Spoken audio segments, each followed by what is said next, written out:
بسم الله الرحمن الرحيم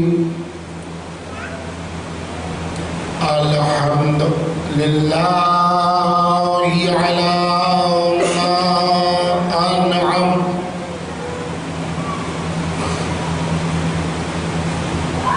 وله الشكر على ما ألهم والثناء بما قدم من عموم نعم ابتداها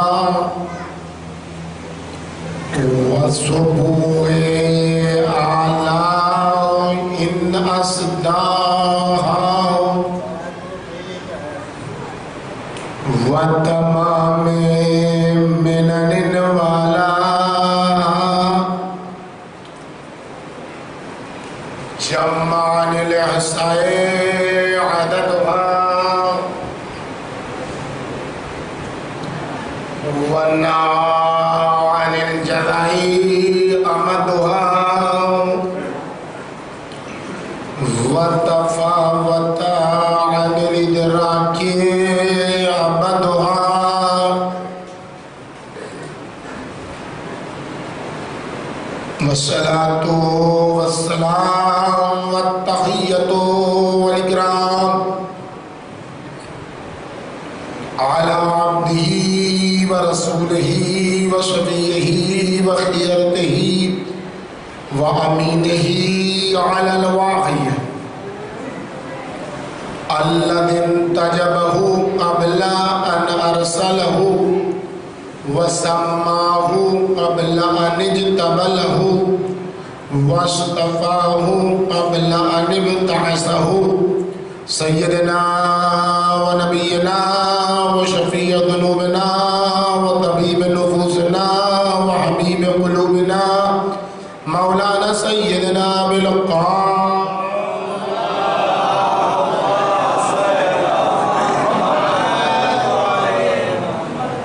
وعلى بنته وبضعته وشجنته والروح التي بين جنبيه الذي يقال في السماء النورية السماوية الحانية الراضية المرضية المجتهدة المضطهدة مقهورة حقها مخطوبة إرضها مرغوبة ظلها فاطمة الزهراء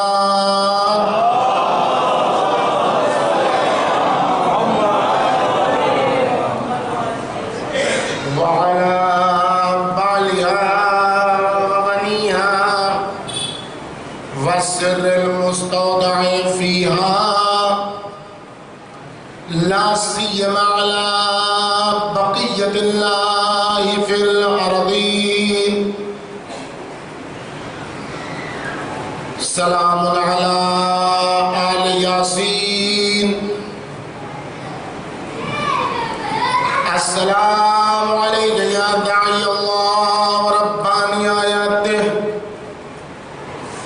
السلام عليك يا باب الله وديان دينه السلام عليك يا خليفة الله وناصر حقه السلام عليك يا حجة الله ودليل إرادته بهم نتولى ومن أعدائهم نتبرأ إلى الله أما بعد فقد قال سبحانه وتعالى في محكم كتابه ومتقن بيانه وقوله الحق يا أيها الذين آمنوا كونوا قوامين لله شهداء بالقسط ولا يجرمنكم شنآن قوم علی الا تعدلوا اعدلوا هو اقرب للتقوى واتقوا اللہ ان اللہ خبیر بما تعملون.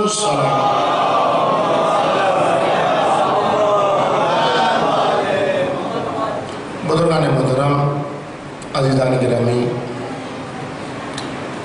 عزاداران سرکار سید الشہداء علیہ السلام، آثار سجادیہ کے حوالے سے جو گفتگو آپ کے سامنے پیش کی جا رہی ہے، اس میں سے ایک بحث امام علیہ السلام کے چھوڑے ہوئے آثار میں سے ایک اثر عدالت کی ترویج میں، عدالت کی تبلیغ میں آپ کا کردار، آپ کی جافشانیاں، اور آپ نے عدالت کو کس طریقے سے زمینی حقیقت کے طور پر دنیا کے سامنے پیش کیا ہے، اور اس حقیقت کو آشکار کر دیا ہے کہ عدالت بولنے سے نہیں بھیگتی، عدالت چلانے سے عدالت نہیں بھیگتی، عدالت پر لمبی چوڑی تقریر کرنے سے عدالت نہیں بھیگتی. عدالت کو پہلے اپنے وجود میں اتارنا ہوگا، پھر عدالت کی راہ میں آنے والی رکاوٹوں کو دور کرنا ہوگا،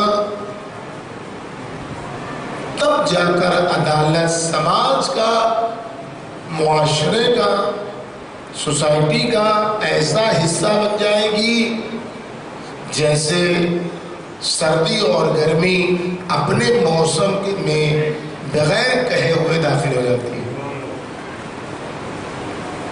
کل تک کی گفتگو میں ہم نے عدالت کی اہمیت، عدالت کی وسعت، عدالت اور مساوات کے درمیان فرق، کیسے پہچانا جائے کہ کون عادل ہے کون عادل نہیں ہے، یہ ساری باتیں خلاصے کے طور پر آپ کے سامنے پیش کی. لیکن یہ عدالت پھیلانے میں رکاوٹیں کیا ہیں؟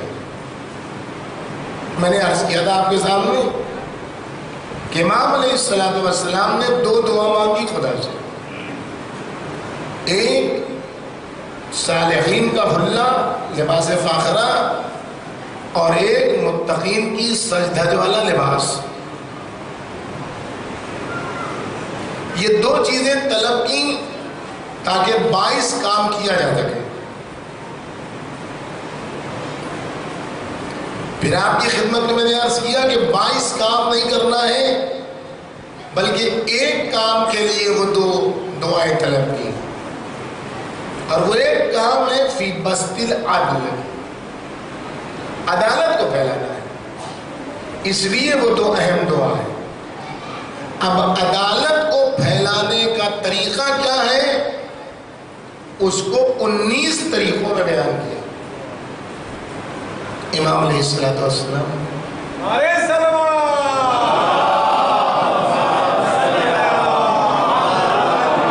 کہ عدالت کیسے پھیلتی ہے. سب سے پہلی بات جو امام علیہ السلام نے فرمائی، جو عدالت کی راہ میں رکاوٹ اور عدالت کی راہ کا پتھر ہے، وہ ہے غصہ. غصہ ہے جو سماج و معاشرے کو عدالت سے دور کر دیتا ہے. جس نے یہ بیڑا اٹھایا ہے کہ وہ سماج و معاشرے میں عدالت کو پھیلائے گا، اس کو خونسرد ہونا چاہیے۔ صرف کہنے کے لیے 36 انچ کا سینہ نہ ہو یا اس کا ڈبل نہ ہو، بلکہ عملی طور پر وہ دکھائے کہ اس کا قلب کتنا وسیع ہے۔ جب تک کہ قلب کی وسعت کا مظاہرہ نہیں کرے گا، اور قلب کی وسعت غصے کو پی جانے میں ہے، لہذا سب سے پہلی رکاوٹ جو عدالت پھیلانے میں ہے وہ غصہ ہے۔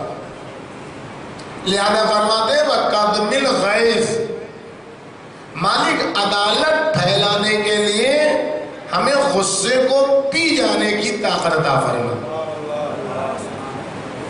اب یہ ایک بہت اہم مسئلہ ہے، اہم گفتگو ہے۔ جب ہم غصے کو پی جانے کی بات کرتے ہیں تو بعض لوگ یہ فضیلت سمجھتے ہیں کہ باکمال انسان وہ ہے جسے غصہ آتا ہی نہ ہو۔ نہیں، ایسا نہیں۔ غصہ نہ آنا کمال نہیں ہے کہ غصہ ہی نہیں آتا ہے۔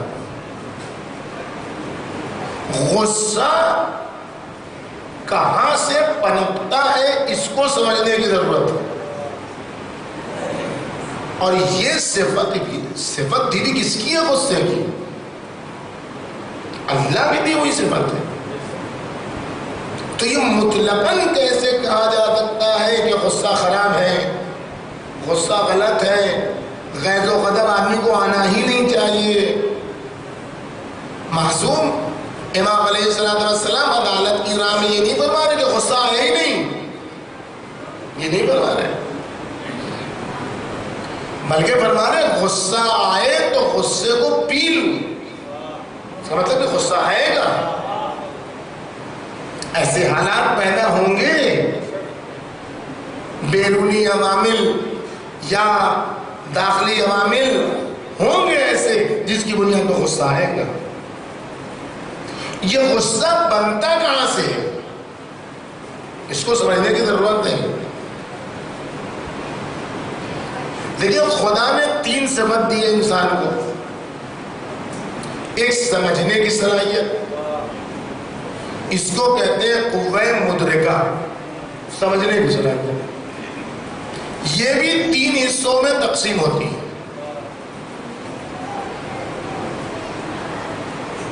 ایک سمجھنے کی صلاحیت جو حد سے زیادہ بڑھ جائے، زیادہ سمجھنے لگے، اپنی سمجھ کو غلط راستے پر لگا دے، جیسے امیر شام سمجھتا تھا، سمجھتا تھا لیکن الٹا سمجھتا تھا۔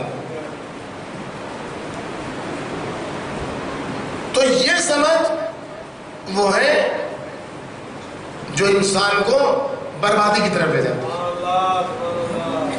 ایک وہ ہے جس کو سمجھ ہی نہیں ہے، احمق ہے، بیوقوف ہے، یہ بھی غلط ہے۔ اعتدال، پوری بحث آپ دیکھیں، ان تینوں چیزوں میں اعتدال کی بحث ہے، وہی بیچ کا راستہ، وہی عدالت۔ اعتدال سمجھنے کا یہ ہے کہ انسان وہ سمجھے جو خدا چاہتا ہے، تو اسے حکمت کہتے ہیں، جس کے لیے قرآن کہتا ہے کہ خدا جسے حکمت دے دیتا ہے اسے خیر کثیر دے دیتا ہے۔ بس قوہ مدرکہ یعنی سمجھنے کی صلاحیت کا کمال حکمت ہے، ٹھیک ہے۔ دوسری جو صفت اللہ نے دی ہے وہ دی ہے قوہ غضبیہ،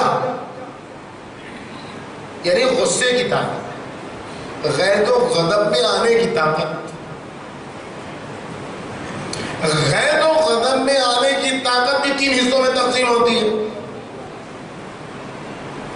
ایک وہ ہے جو بے باک ہے، اسے ہر وقت دو دو ہاتھ کرنے کی تمنا ہے، کوئی 2 بولے گا تو یہ 10 بولے گا، کوئی 10 بولے گا تو یہ 200 بار بولے گا.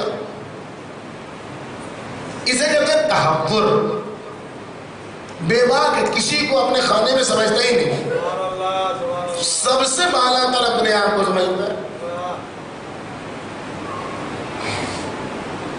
ایک دوسری صفت ہے جو بالکل نیچے درجے کی ہے، وہ ہے جو وہ ڈرپوک بزدل، اسے کسی بات پر غصہ ہی نہیں آتا، یہ ہمیشہ گلی مٹی کا بنا ہوا ہے.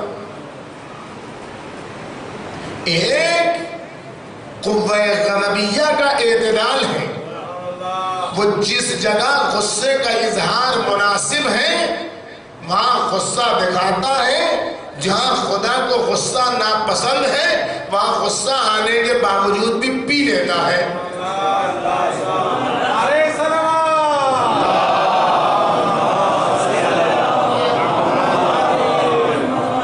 اسے کہتے ہیں شجاعت.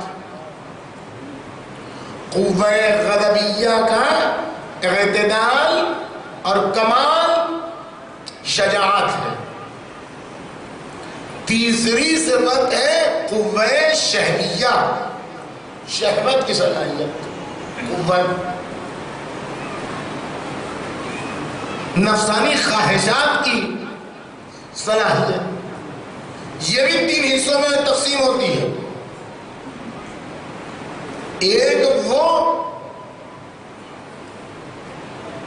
کہ جو اپنی شہوت کو بے محابہ چھوڑ دیتا ہے، شراب، جدھر دل آیا دیکھ لیا، جو کان کو پسند ہوا سن لیا، جو منہ میں آیا بول دیا، جو سمجھ میں آیا وہ کیا، جدھر جہاں نگاہ اٹھا لی، جدھر جہاں حرام کام کر لیا. یہ شرع ہے. ایک وہ ہے کہ جس کو کسی مخالف جنس کو دیکھ کے کوئی حرکت ہی نہیں ہوتی، یہ آخری درجے کا، اس کی بھی کوئی تعریف نہیں ہے. ایک وہ ہے جو نفسانی خواہشات کو حلال طریقے سے انجام دیتا ہے. ایسا نہیں ہے کہ جن سے مخالف کو دیکھ کے اسے حرکت نہیں ہوتی ہے، ہوتی ہے، لیکن وہ حرام سے اپنی تسکین نہیں کرتا ہے، حلال سے اپنی تسکین کرتا ہے.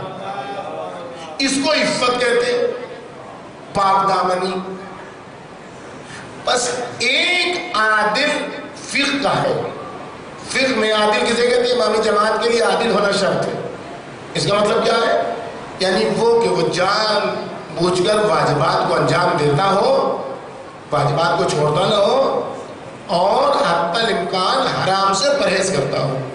جس میں یہ صفت ہے وہ عادل ہے، یہ فقہ عادل ہے. لیکن علم اخلاق میں جس کو عادل کہا جاتا ہے اس میں 3 صفت ہونی چاہیے پلس کر کے. ایک قوہ مدرکہ یعنی سمجھنے کی صلاحیت کا کمال یعنی حکمت، قوہ غضبیہ کا کمال یعنی شجاعت، قوہ شہویہ کا کمال یعنی عفت، یعنی حکمت پلس شجاعت پلس عفت برابر عدالت. اسے عدالت کہتے ہیں. بس غصے کا فلسفہ اب معلوم ہو گیا کہ کس غصے کی مذمت ہے. وہ غصہ جس کی بنیاد پر عقل بیکار ہو جائے،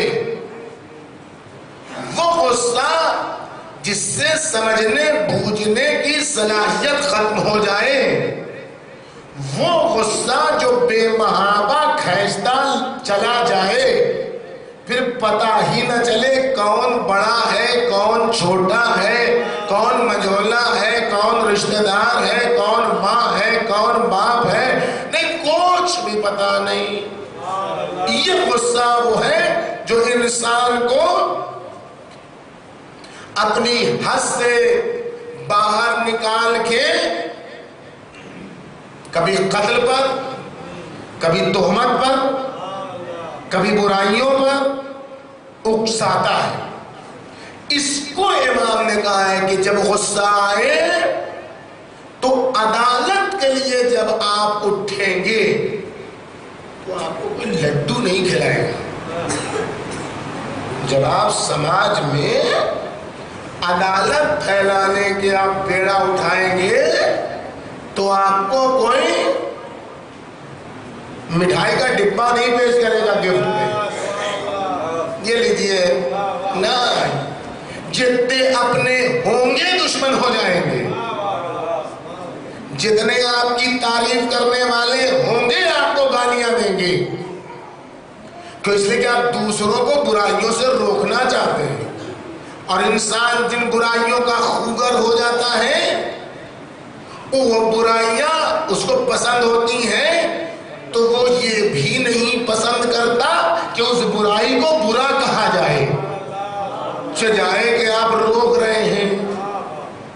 تو جب آپ روک رہے ہیں کسی کو، دیکھیے نا، آپ تجربہ کر کے دیکھیے، ہمارا تجربہ بھئی نماز اول وقت کی تاکید کرنا کوئی بری بات ہے؟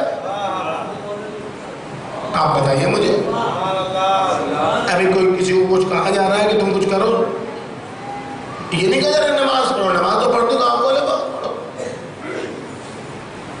تو اس میں کسی کو برا لگنے کی کیا ضرورت ہے؟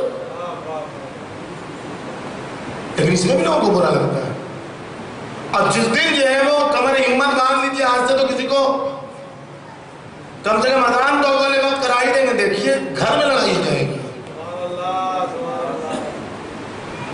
کیوں؟ اس لیے کہ آپ لوگوں کو اچھائی کی طرح بلا رہے ہیں۔ اب اگر آپ نے اس کے ساتھ آستین الٹ لی، وہ آیا غصے میں کہ دیکھتے ہیں کہتے تھے پرانے زمانے کے علماء تو نہیں کرتے تھے، یہ نئے نئے ایران سے لوگ آئے ہیں اور ان کو سوجا ہے اول وقت کا، پرانے لوگ کیوں نہیں کہتے تھے، اور نیا اسلام لے کے آئے یہ لوگ، اور نیا دین لے کے آئے یہ لوگ، اور آپ بھی اب الٹ گئے حدیثوں باتیں اور چیخ کے پکار کے اور غصہ کر کے، تو آپ مقصد میں فیل، وہ مقصد میں کامیاب۔ غصے پر غصہ عدالت کو نقصان پہنچاتا ہے، غصے پر مسکرا دینا عدالت کی ترویج کا سبب ہے۔ آپ دیکھیں اس غصے کے لیے جو افراط کی حد تک پہنچ جاتا ہے، اس کے لیے کیا فرمایا؟ الغضب مفتاح کل شر، ماسٹر کی ہے۔ چوروں کے پاس کون سی کی ہوتی ہے؟ ماسٹر کی، ہر تالا کھول لیتے ہیں۔ تو ماسٹر کی گناہوں کی غصہ ہے۔ ایو شیء اشر من الغضب، غصے سے بری کون سی چیز ہوگی؟ ان الرجل اذا غضب، انسان جب غصے میں آتا ہے، جب غید و غضب میں آتا ہے تو یقتل النفس، لوگوں کو قتل کرنا شروع کر دیتا ہے۔ وَيَقْذِفُ الْمُحْسِنَةَ، شادی شدہ عورت کو بدکاری کی تہمت لگاتا ہے۔ دیکھیے جو گالیاں دی جاتی ہیں غصے میں، مادرزاد، بہنزاد، اس قسم کی گالیاں، وہ سب غصے کے نتیجے میں ایسی گالیاں ہیں وہ جو دی جاتی ہیں کہ اگر اسلامی حکومت ہو تو کوڑے لگ جائیں۔ قصد جسے کہتے ہیں، تہمت، بدکرداری کی، بدکاری کی، جو غصہ کرتا ہے، ایسا والا غصہ ابلیس کا پھندا ہے۔ کہتا ہے اچھے لوگوں کو ابلیس کہاں سے پھنساتا ہے؟ غصے میں پھنساتا ہے۔ غصے کی رسی ایسا پھندا ابلیس کا کہ ابلیس کہتا ہے بہی اشد خیال الخلق، اسی غصے کی رسی کے پھندے سے میں اچھے لوگوں کو پھنساتا ہوں۔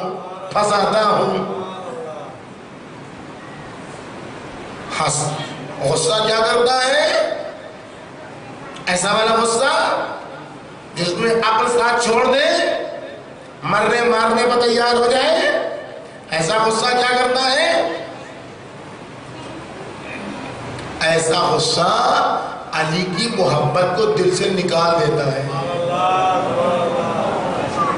ایسا غصہ جس محبت پر ناز ہے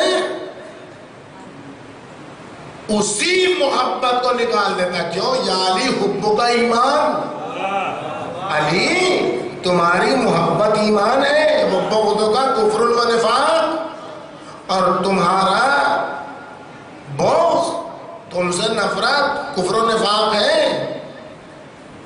اب ماتون کیا فرماتے ہیں کہ غصہ ایمان کو کیسے برباد کرتا ہے؟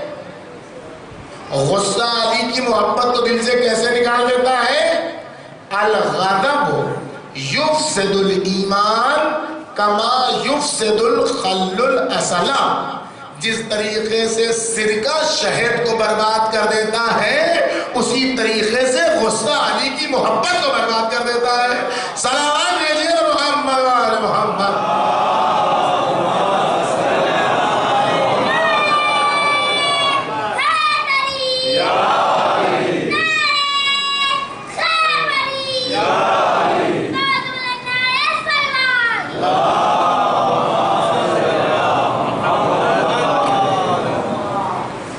غصے کو بے قابو کر دینا یہ علی کی محبت سے انسان کو دور کرنے کا سبب بنتا ہے۔ یہ عمل،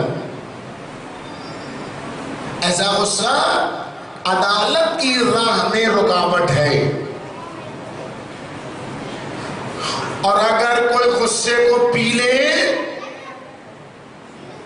تو وہ صاحب شرف ہے۔ اس سے نچلے درجے کے جو لوگ ہیں وہ ہیں جنہیں غصہ ہی نہیں آتا، یہ بھی قابل مذمت ہے، جن کو کسی بات کا غصہ ہی نہیں آتا، جن کو کسی سے کوئی مطلب ہی نہیں، سماج میں کیا ہو رہا ہے کوئی مطلب نہیں، معاشرے میں کیا ہو رہا ہے کوئی مطلب نہیں، غصہ ہی نہیں آتا اسے۔ بنی اسرائیل کے علماء پر عذاب کیوں نازل ہوا؟ کیوں عذاب نازل ہوا؟ اس لیے کہ ان کے سامنے نبیوں کو قتل کیا گیا اور وہ خاموش رہے۔ لا تعلقی یعنی جس نے قتل کیا اس پر عذاب بعد میں ہوا، ان پر اس لیے عذاب ہوا کہ اللہ کے بندوں کو بے گناہ قتل کیا گیا، تو تمہیں غصہ کیوں نہیں آیا؟ وہی غصہ جس کی اتنی مذمت ہے، وہی غصہ جس کی اتنی مذمت ہے، اسی غصہ نہ کرنے پر عذاب نازل ہوا۔ کیوں؟ اس لیے کہ تم بے حس ہو، تمہارے معاشرے میں نیک بندوں پر ظلم ہو اور تم خاموش رہو تو تم بے غیرت ہے، بے غیرتوں پر عذاب نازل ہوتا ہے۔ صلوات بھیجیے محمد وآل محمد۔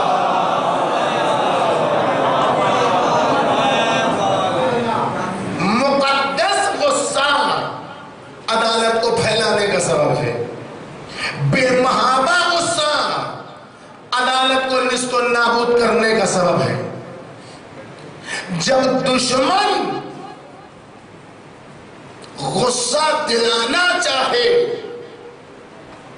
تو مسکرا دو، تم جیت گئے۔ جب دشمن تم کو بے قابو کرنا چاہے تو اپنے آپ کو قابو میں رکھو، تو تم باعث تعریف و تمجید ہو۔ اب مجھے یہ بتائیں، یہ بات آپ مسائل میں سنتے ہیں، ہم سے فضائل میں سن لیجیے۔ فطرت کے خلاف کام علی اصغر نے کیوں کیا؟ جو بچہ ابھی مقتل میں جانے سے پہلے رو رہا تھا، چیخ مار کے رو رہا تھا، بچہ 3 بار کا 3 گانے مسکرا کیوں دیا بھائی؟ کون سی بات تھی مسکرانے کی اس میں؟ ابھی سوچا آپ نے؟ تیرے سے شعبہ کھا کے مسکرا دینا،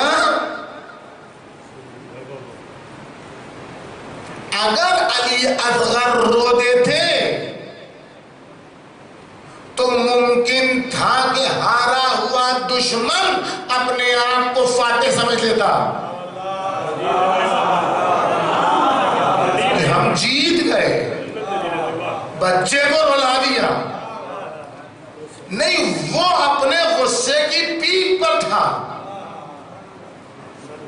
بھائی ابن حرملہ ابن کاہل اسدی تیر انداز تھا نا، تیر چلانے والا تو نشانے باز کو معلوم ہے نا کس جگہ پر کتنے وزن کا تیر کام کرتا ہے، اب کتنے نزدیک سے اور کتنی دوری سے کس کو مارا جائے تو وہ ختم ہو جائے گا۔ یہ تو نشانے باز کو، چھوٹے چھوٹے نشانے بازوں کو معلوم ہوتا ہے۔ وہ تو ماہر نشانے باز تھا، تو اس کو ایک چھوٹے سے بچے کے حلق کو نشانہ بنانے کے لیے کتنا سا تیر کافی تھا۔ لیکن تعصب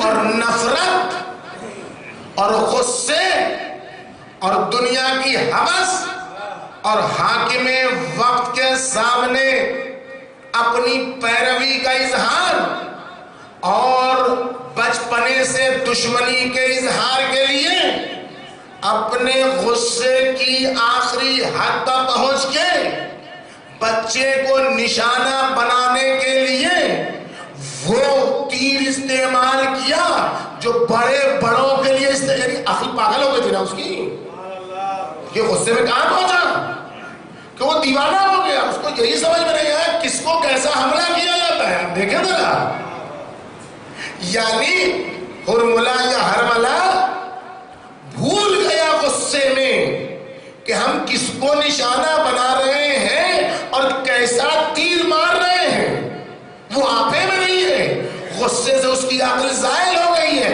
اب اگر اس کے غصے پر، غصے میں بے آپے اور بے قابو ہونے پر علی اصغر رو دیتے تو وہ اپنے زوم ناقص میں سمجھتا کہ ہم جیت گئے۔ اس کے غصے کی ضد پر علی اصغر نے مسکرا کے بتایا تو کتنا غصے میں برباد ہو چکا ہے کہ تیرا بچہ، ایک ننھا سا بچہ تیری بدحرکتی پر ہنس رہا ہے۔ صلوات بھیجیے محمد آل محمد۔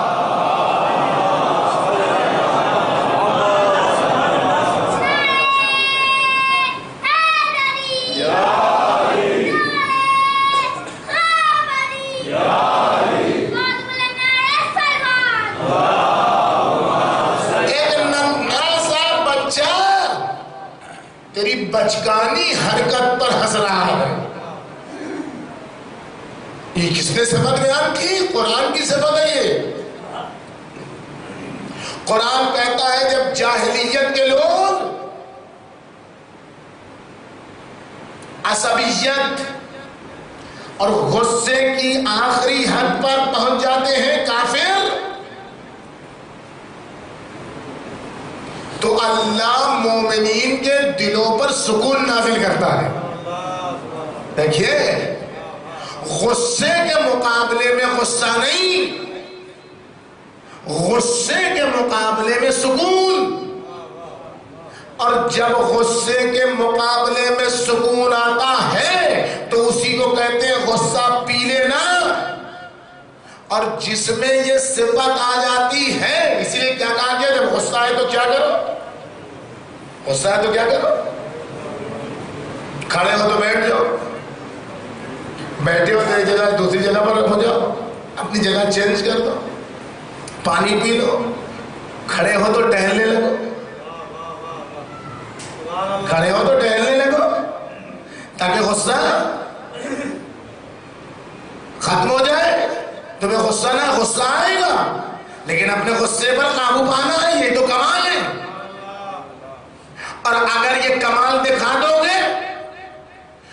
جس حد تک کمال دکھاؤ گے اسی حد تک جزا ملے گی. وہاں تو ملے گی, یہاں بھی ملے گی.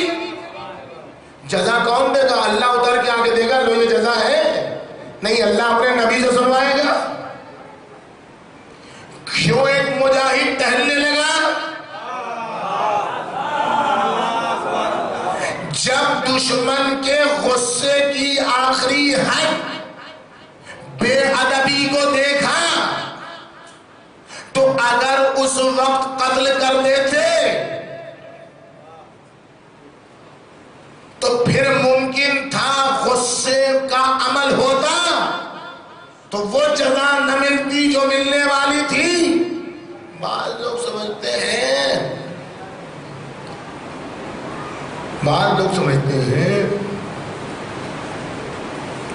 کہ بس وہ شب ہجرت جو نفس بیچ دیا تو اب دوبارہ نفس بیچا نہیں, ایک بار ہو گیا.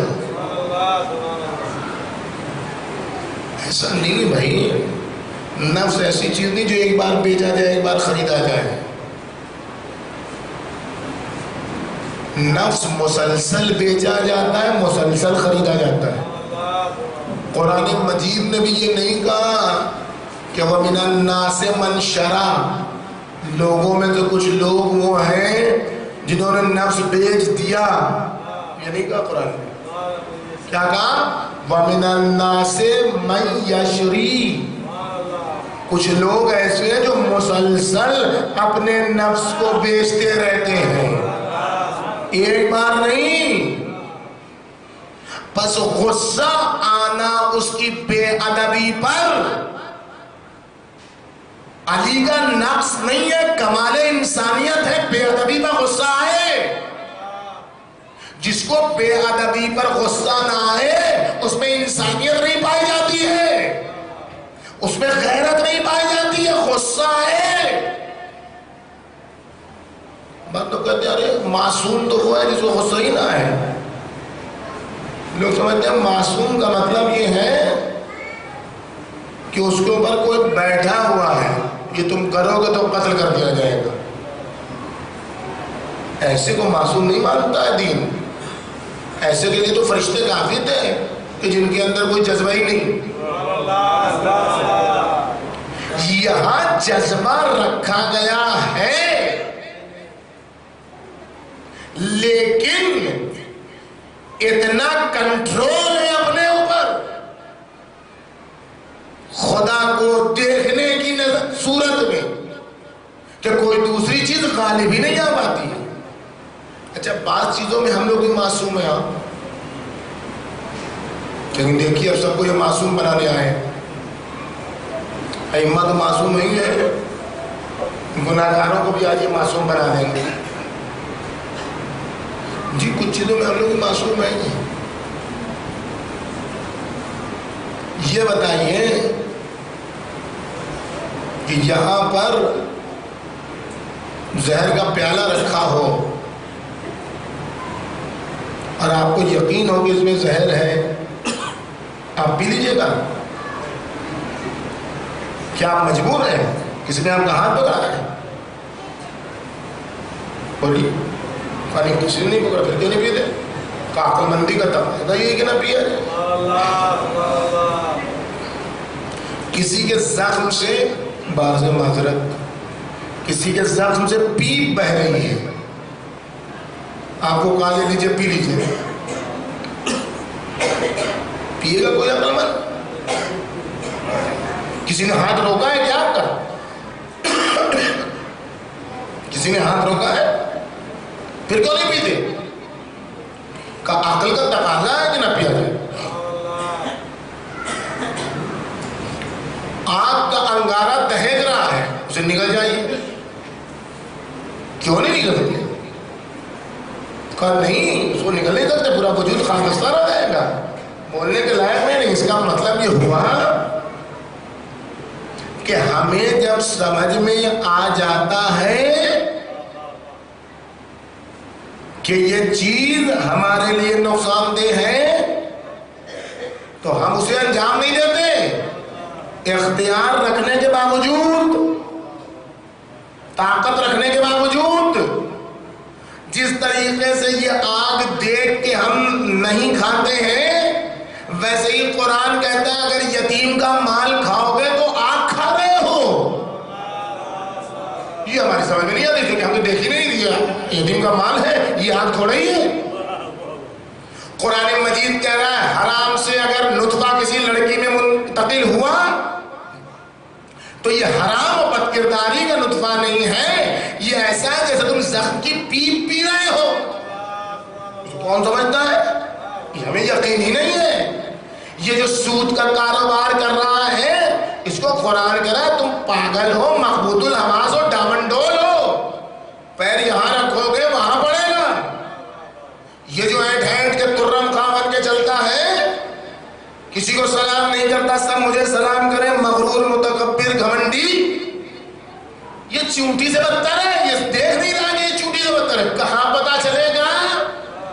یوما تبلی السرائر، جس دن قیامت کے دن پردے ہٹائے جائیں گے اور اس دن دکھایا جائے گا کہ تمہارے پیٹ میں آگ ہے، اور جس دن تمہیں پیش کیا جائے گا زخموں کی پیپ تو کہو نہیں یہ تو بات ہے، یہی تو پیتے چلے آئے ہو۔ اور جس دن تم پہنچو گے ڈامن ڈول، اے اللہ ہم ایسے کیوں چل رہے ہیں؟ کہا دنیا میں لوگوں کی اکنومی کو ڈامن ڈول کیا سود کا کاروبار کر کے، اس لیے تمہارا یہ وجود بنا، اور جب پہنچو گے وہاں چونٹی کی صورت میں اور تمہیں لوگ پیر سے مسل رہے ہوں گے، اے اللہ یہ بھی کوئی صورت ہوئی، لوگ مجھے پیروں سے مسل رہے ہیں۔ کہا کل دنیا میں لوگوں کی عزتوں کو پیروں سے مسلا تھا۔ صلوات محمد آل محمد۔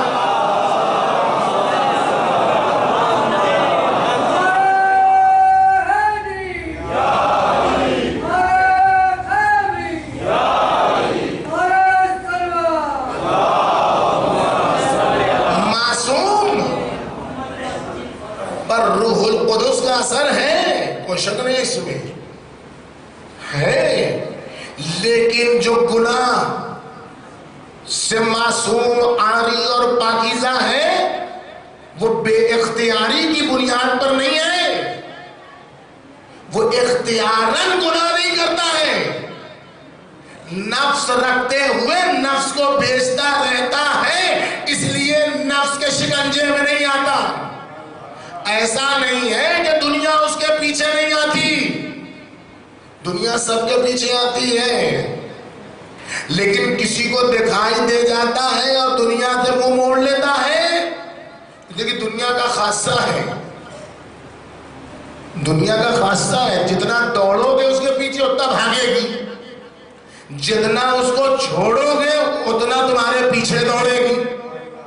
اب دیکھ لیجیے دنیا کی خصوصیت، ایسا نہیں ہے کہ علی مرتضیٰ کے پیچھے دنیا دوڑ نہیں رہی تھی، بیٹھے تھے، نہیں، اگر نہ دوڑتی ہوتی تو یہ جملہ نہ کہتے قری خیری طلقت کے ثلاثہ لا رجعت بعد، اے دنیا جا جا کسی اور کو دھوکہ دینا، علی نے تجھے 3 طلاق دے دیا ہے کہ جس کے بعد پلٹنے کی امید نہیں ہے۔ صلوات محمد محمد۔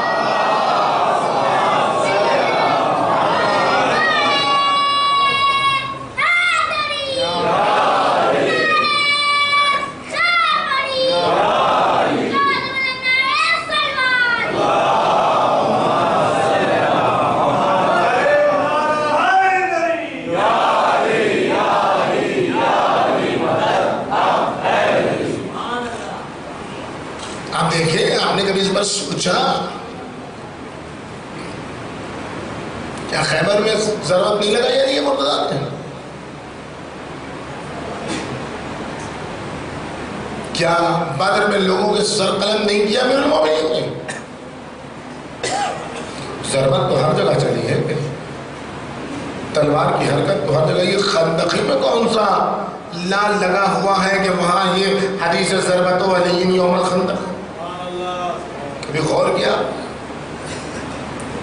ان حدیثوں کے فلسفے کی طرف؟ کبھی غور کیا بھائی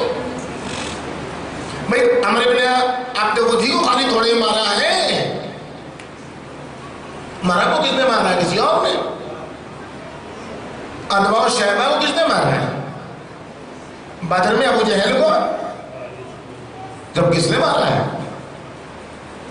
تو وہاں تو نہیں ہوا ضربت علین یوم بدر، ضربت علین یوم خیبر، یہ خندقی میں کیا ہے؟ پیغمبر اکرم کی حدیث پڑھی تو سمجھ میں آئے گا۔ لوگ جنگ سے لڑ کے آ رہے تھے، میدان جنگ سے کسی کا ہاتھ زخمی، کسی کا پیر زخمی، کسی کا سینہ زخمی، یہاں سے خون وہاں سے خون، سر میں پٹی، تلوار سے خون ٹپک رہا ہے۔ پیغمبر نے فرمایا مرحباً بقوم، خوشا بحال اس قوم کا جو چھوٹا جہاد کر کے آئی ہے، وَبَقِيَ عَلَيْهِمْ جِهَادُ الْأَكْبَرُ، چھوٹا جہاد کر کے آئی ہے، اب اس کے اوپر بڑا جہاد باقی ہے۔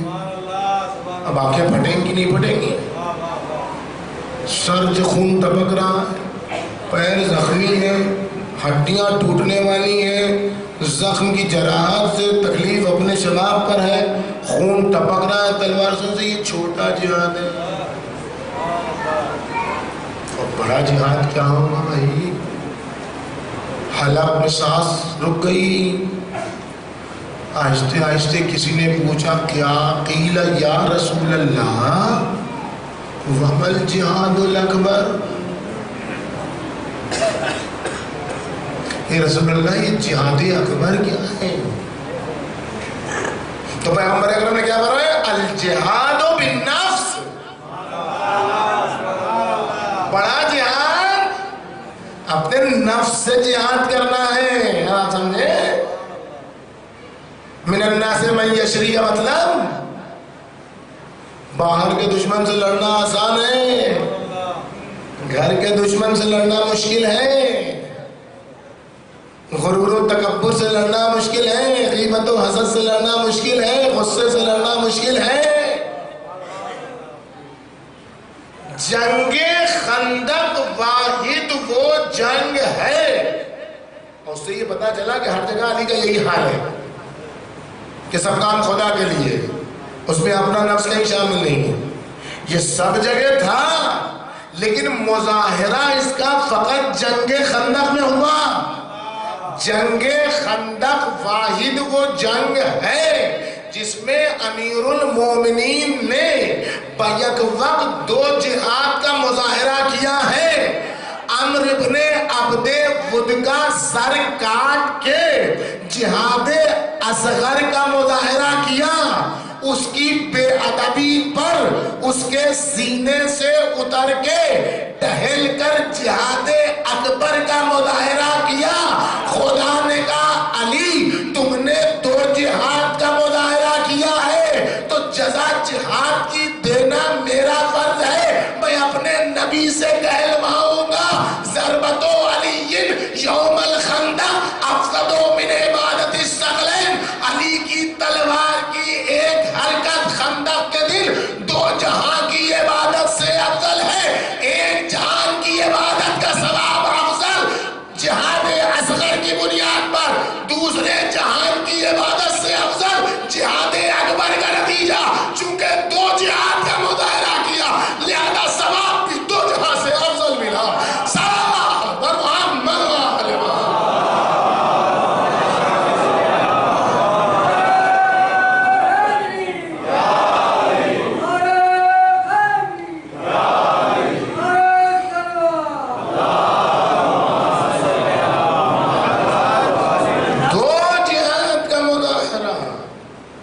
غصے کو پی لیا،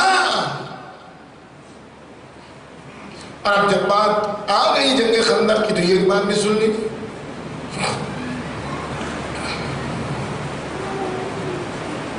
یہ فقط اور فقط جنگ خندق میں ہوا ہے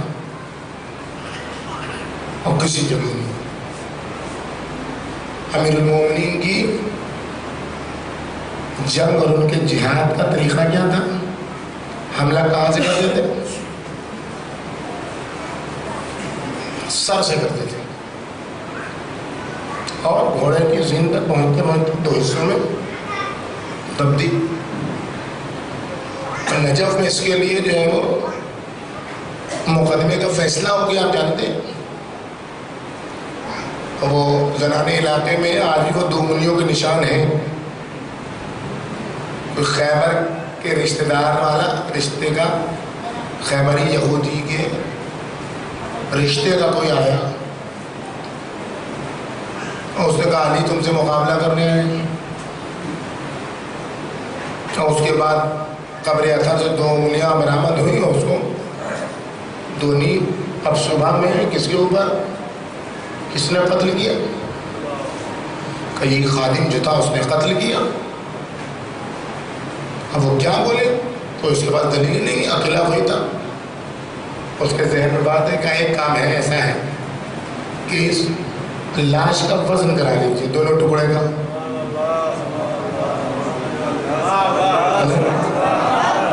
اگر 2 ٹکڑے برابر کے نکل جائے تو سمجھ لیجیے گا کہ یہ میرا کام نہیں. اور اگر برابر کے نہ نکلے تو مجھے لے جائیے، جو کرنا ہے کہ لاش کو وزن کیا گیا، 2 ٹکڑے برابر کے نکلے، فیصلہ ہو گیا. یہ معجزہ ہے، اس کو سزا ملی. تو امیر المومنین کی یہ صفت ایسی ہے جس سے صدیوں کے بعد مقدمے کا فیصلہ ہو گیا. وہی نہیں، لیکن جنگ خندق میں اس سیرت کے برخلاف کیا امیر المومنین. جنگ خندق میں امیر المومنین نے عمرو ابن عبد ود کا سر پہلے نہیں کاٹا ہے. پہلے کیا کاٹا؟ پیر کاٹا. کیوں؟ اپنی سیرت کو کیوں بدلا؟ سیرت میں تبدیلی کیوں آئی؟ جس کی سیرت زباں زدِ خلائق ہو اس کی سیرت کیوں بدلی؟ جنگ خندق، ہم جنگ خندق کہتے ہیں نا، قرآن اسے جنگ احزاب کہتا ہے.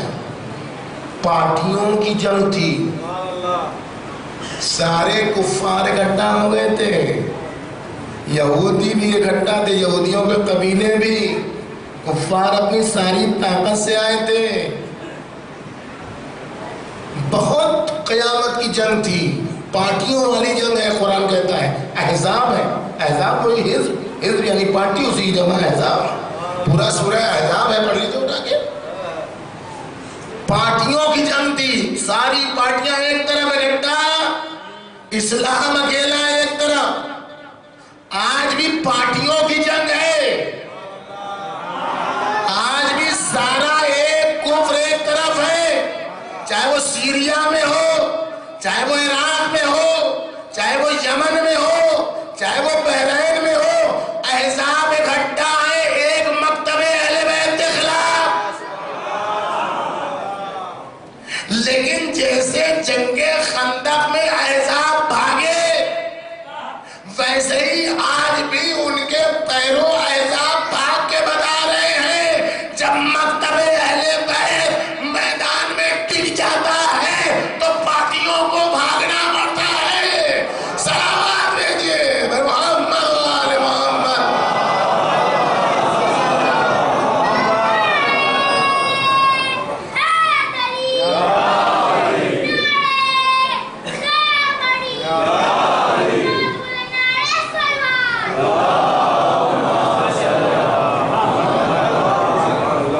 پارٹیوں کا احزاب کا ایک طریقہ ہم آپ کو بتائے دیتے ہیں. وہ کبھی ایک بات پر نہیں ٹکتے ہیں. پہچاننا ہے حق و باطل کو تو اسے دیکھ لیجیے. وہ کبھی ایک جگہ نہیں ٹکتا ہے. پہلے کیا کرایا گیا؟ سنی شیعہ کے نام پہ اختلاف پھیلایا گیا. سنیوں نے کہا نہیں بھائی، سنی ایسے نہیں ہوتے. سنی تو امن و امان کی طرف جا رہے ہیں. ارے ان سے تو بات خراب ہو گئی. کہا آپ شیعہ وہابی لڑا،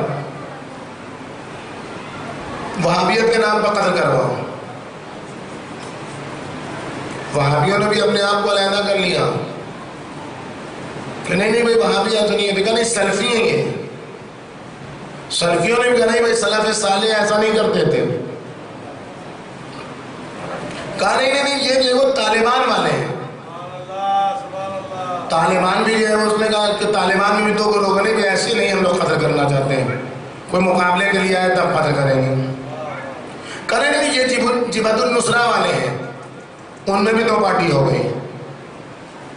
نہیں بھائی جبہت النصرہ والے بھی ایسے ہیں جو ننھے بچوں کو قتل نہیں کرتے. کریں نہیں یہ داعش والے ہیں، یہ داعش والے یہ ان کا کام ہی ہے بچوں کو قتل کرنا. یہ آئے ہیں نسل کشی کے لیے. اب دیکھ رہے کیسے بدل رہا ہے. بھائی تم ایک بار کہو نا کہ تم کون ہو، جو تم کہہ دو اس پر ٹک جاؤ، اپنی دلیلیں لے آؤ. یہ بار بار بدلنا نام کو اس بات کی دلیل ہے کہ بزرگوں کی فطرت ابھی تک باقی ہے میدان میں نہ ٹکنے کی. لیکن ہمیں پوچھئے تاریخ سے، پیغمبر اکرم کے بعد سے لے کر آج تک پورے دور اور پورے زمانے میں ہمیں جب بھی قتل کیا گیا، ہمیں جب بھی مارا گیا، ہمیں جب بھی لوٹا گیا، ہمیں جب بھی برباد کیا گیا، ہمیں جب بھی تہس نہس کیا گیا، ہم نے اپنا آئیڈینٹی کارڈ نہیں بدلا. ہم نے اپنا آئی ڈی کارڈ نہیں بدلا. ہم نے نہیں کہا ان کے ماننے والے ہمیں چھوڑ دو، ہم ان کے ماننے والے ہمیں چھوڑ دو. ہم نے کہا قتل کرنا ہے تو کرو. ہم فاطمہ کے ماننے والے، ہم علی کے ماننے والے، ہم حسین کے ماننے والے، ہم کل سے لے کے آج تک قتل تو ہوئے، مارے تو گئے، برباد تو کیے گئے، لیکن اپنی نسل کی نشاندہی کرتے رہے.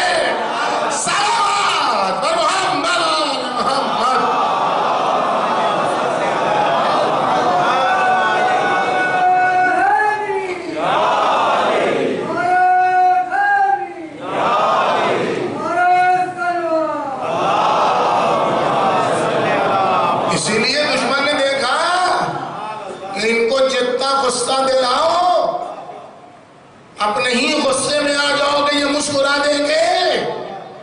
اس لیے دشمن نے رخنا ڈالنے کے لیے اپنوں کا لباس پہن لیا کہ اب ان کو مٹانا ہے تو اپنا بن کے مٹاؤ.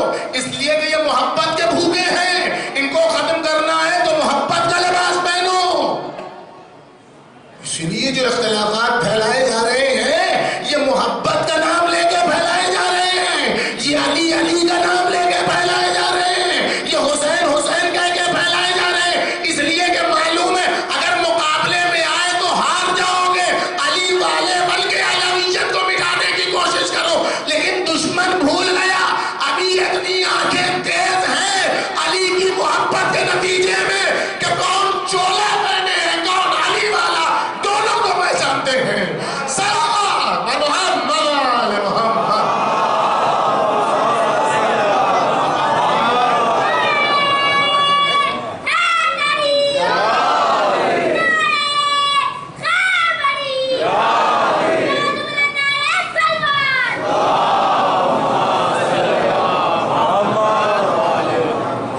تو پیر کیوں کاٹا اس کا؟ پیر جنگ خندق جس میں احزاب اور پارٹیاں اپنی پوری طاقت کے نشے میں مغرور تھیں، چور تھیں، غرور و تکبر کے نشے.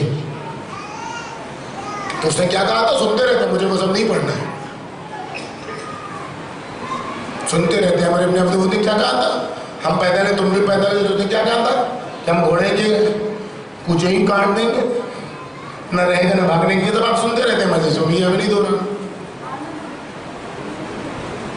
گھوڑے نے کوئی گناہ کیا تھا؟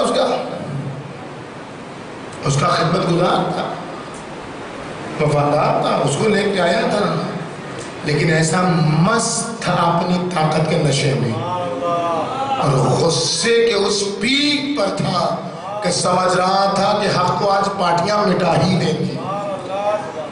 علی مرتضیٰ نے اپنے وجود سے کہا عمرو بن عبد ود تو تو اپنی طاقت کے نشے میں مست و مغرور ہے، تو صحیح وقت آنے دے، وقت آنے دے، پہلے بے گناہ جانور پر کیے ہوئے ظلم کا بدلہ لوں گا، پھر اس کے بعد تجھے قتل کروں گا، تیرے اصلی گناہ کا بدلہ۔ اپنی روش، اپنی سیرت، اپنا انداز بدل دوں گا۔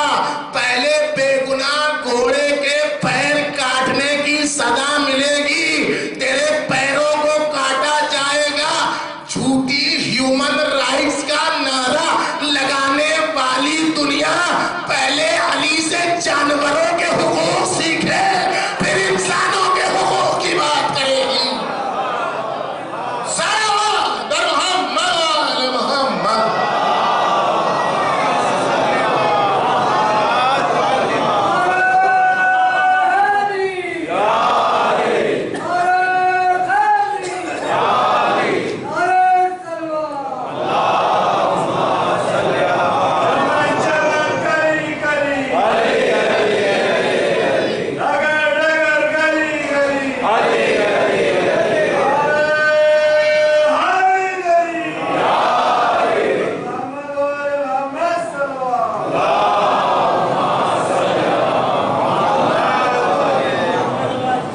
محترم غصہ،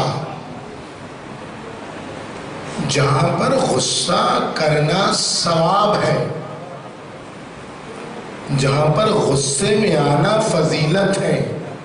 اب دیکھیں تو یہ خالی کہہ دینا نہیں کہ غصے کو پی لینا ثواب ہے، غصہ نہ کرنا بڑی فضیلت ہے، نہیں۔ جہاں غصے کو پی لینا ثواب ہے عدالت کے پھیلانے کے لیے، عدالت کی ترویج کے لیے، وہیں پر عدالت کے اظہار کے لیے غصہ کبھی کبھی لائق ثواب و تحسین بھی ہے۔ وہ سرکار سید الشہداء، آگے سے پیچھے چلتا ہوں، جنہوں نے 9 محرم کو لشکر پسر سعد کی بے ادبی کے باوجود سرکار باوفا کو اطاعت کے سانچے میں ڈھال کے غصے کو پینے کا شرف سکھایا اور کہا جاؤ ایک رات کی مہلت لے لو۔ جس غیظ و غضب میں آئے تھے بے ادبی کے نتیجے میں، اسی غیظ و غضب کو سکون کی صورت میں بدل کے بھیجا۔ وہ سرکار سید الشہداء جنہوں نے 4 محرم کو کھینچی ہوئی تلوار کے نشان سے غازی کے غیظ و غضب کو اپنی اطاعت کی زنجیر میں جکڑ لیا، وہ سرکار سید الشہداء جنہوں نے حر کے لجام فرس پر ہاتھ ڈالنے کے باوجود عباس کے غیظ و غضب کو قزم غیظ میں تبدیل کر دیا، وہ سرکار باوفا کہ ابو الفضل عباس جن کو امام حسین علیہ السلام نے ولید کے دربار میں اس کی بے ادبی اور مروان کی بے ادبی کے باوجود قزم غیظ کی فضیلت عطا کر کے روک لیا، وہ سرکار باوفا جن کو امام حسن کے جنازے پر تیر لگنے کے بعد غصہ آنے کی صورت میں غصے کو پی لینے کا حکم دے کر اطاعت کا پیکر بنا دیا، لیکن وہی سرکار سید الشہداء جب شبر آتا ہے اور ابو الفضل عباس نہیں جاتے ہیں تو بھیجتے ہیں بھیا دیکھو خالی ہاتھ کسی کو جانے نہیں دیا جاتا، آیا ہے تم سے ملاقات کرنے جاؤ۔ اور جب وہ امان نامہ پیش کرتا ہے تو اب ابو الفضل عباس کو جو غیظ و غضب آتا ہے اور کہتے ہیں لعنت ہو تجھ پر اور تیرے امان نامے پر، تو مجھے امان نامہ دیتا ہے لیکن فرزند رسول کو امان نامہ نہیں دیتا، اللہ کا امان نامہ ابن سمیہ کے امان نامے سے میرے لیے بہتر ہے۔ اب کوئی تاریخ نہیں بتاتی، اب کوئی مورخ نہیں بتاتا، اب جھوٹے سے جھوٹا تاریخ لکھنے والا نہیں بتاتا کہ امام حسین نے عباس کا بازو پکڑا ہو بھیا غصہ نہ کرو، کہیں نہیں ملتا بھیا غصہ نہ کرو، بھیا اتنا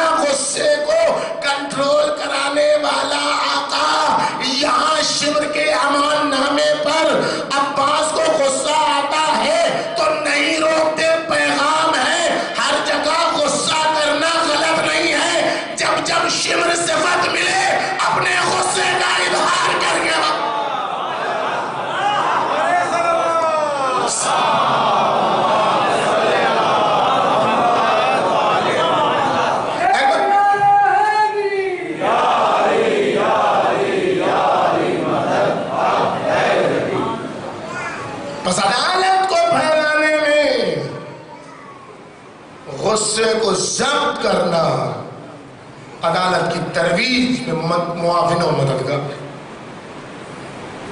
یہی صبر آزما ماحول تھے جہاں غصے کو ضبط کیا گیا، جہاں کوئی غصے کو ضبط نہیں کر سکتا تھا، وہاں غصے کو ضبط کیا گیا. اس لیے کہ اگر غصہ آ جائے تو محنت رائگاں ہو جائے. دشمن یہی چاہتا ہے ان کو غصے میں لے آؤ تو ہم کامیاب ہو جائیں گے، لیکن ماحول ایسے ہی ہے جہاں غصہ آ جائے. کل آپ نے زین العبا کی بیانی زبانی سنا نا کہ کیسے بازار شام میں لے جایا گیا، اور اب جب روکا گیا قافلے کو دربار کے باہر،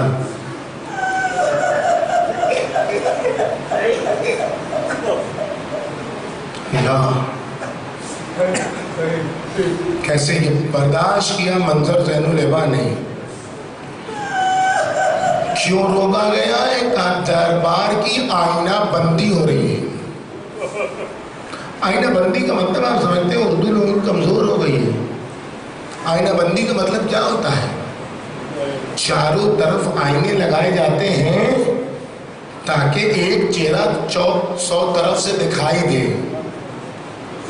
جو چہرے کی طرف جس کا رخ بھی نہ ہو وہ بھی آئینے کی مدد سے دیکھ لے، اس لیے آئینہ بندی کرائی جاتی ہے. 700 تو کرسی نشین تھے، اور دربار میں کتنے کھڑے کتنے بیٹھے کتنے ادھر ادھر، سب کے لیے کہ جو ان سیدانیوں کو نہ دیکھ پائے وہ آئینوں کی مدد سے دیکھیں. سوچیں آپ، غیرت مندو جس کا سایہ آفتاب نے نہ دیکھا ہو، جو روضہ رسول پر جاتی ہو تو امیر المومنین کا حکم ہے حسن دن میں نہ لے جانا، رات میں لے جانا. اور دیکھو جب روضہ رسول کے قریب پہنچنا تو آگے جا کے حرم رسول کی شمع کو گل کر دینا، موم بتی بجھا دینا، تاکہ کوئی زینب کے پردے کے باہر حجم کو بھی نہ دیکھ سکے، قد و قامت کو بھی نہ دیکھ سکے. جس گھرانے میں قد و قامت کا پردہ ہو،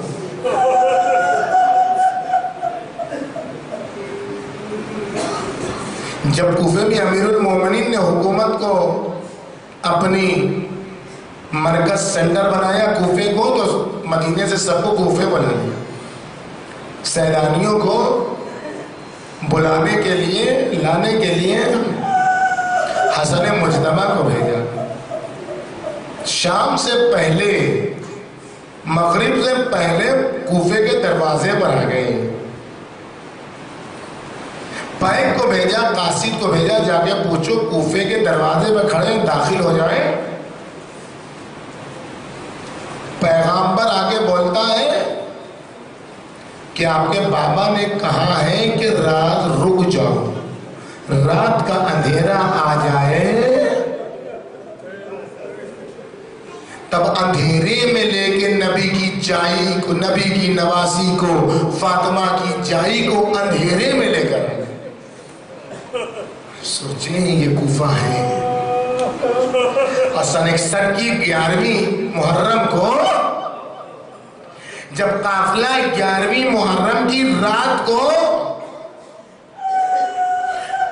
دروازے کوفہ پر پہنچا تو پسر سعد نے پیغام بھیجا کہ ہم لوگ آ گئے، کیا کوفے میں وارد ہے اللہ زینب زندہ کیسے رہی، مرد خون تھوک کے مر جائے.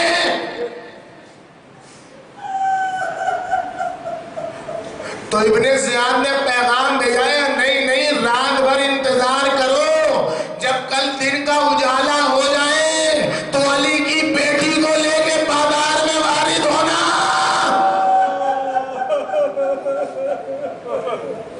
اور یہی حال شام میں ہوا.